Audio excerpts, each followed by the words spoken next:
Hey y'all, it's Stacey. Welcome back to the kitchen. Do you ever have those days where you crave apple pie but you don't want to put in the effort? Well, this is my easy apple galette, and it gives you all that great flavor, and it's a whole lot easier. Let me show you how we do this. So in my bowl here, I've got about 1.5 pounds of Granny Smith apples. Now, other apples will work. You could use another firm tart apple like a Honeycrisp or a Fiji. To this, I'm adding about 1/4 cup of firmly packed light brown sugar, about 1 tablespoon of cornstarch.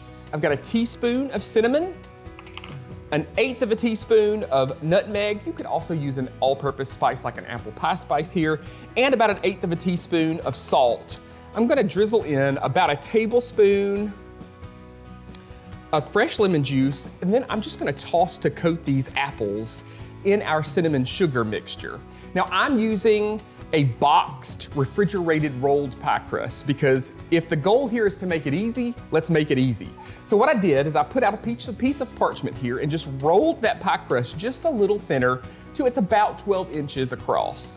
What I'm gonna do is just transfer these apples right to the center of our pie crust. Now, if you look, we're leaving the liquid behind here because we don't want to end up with a soggy crust. So we're gonna leave that extra liquid in our bowl. I'm leaving about a 2-inch border all the way around here because what I'm gonna do is just very carefully fold this over on top of itself. And when we have these seams, we just kind of pinch those together. So this is a rustic apple pie.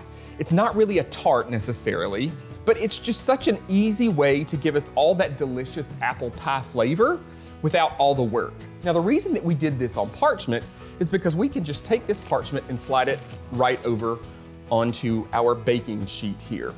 To give a little extra, I'm gonna take and brush our edges with a little egg wash. This is a large egg and about 1 teaspoon of water. Just gonna coat the edges of our crust here. This is just gonna help it brown up, give us that nice golden color, and also give it a little bit of a glossiness. And I've got some coarse sugar. This is like a turbinado sugar. These are just extra steps. You certainly don't have to do these, but it just kind of makes it a little bit prettier. This is going in a 400-degree oven for 25 to 35 minutes or until your apples are cooked through and your crust is golden brown. See, we've got this one here. And to add a little something extra, I've got about 3 tablespoons of melted apple jelly. You could also use apricot.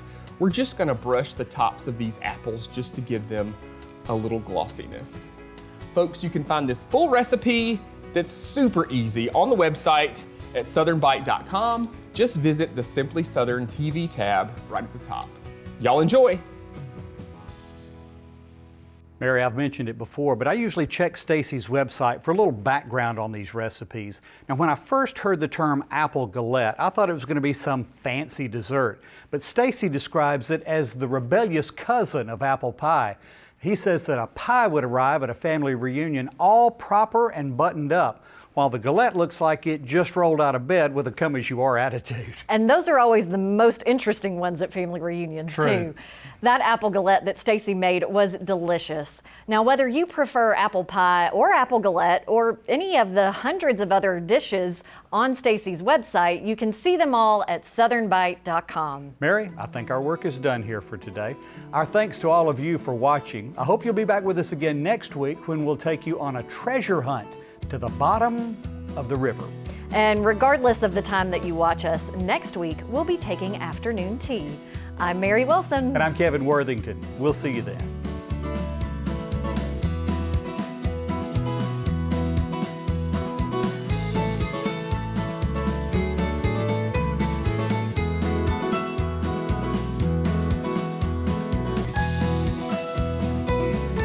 Simply Southern is produced by the Alabama Farmers Federation and made possible with the support of Alabama Farmers Cooperative and these sponsors.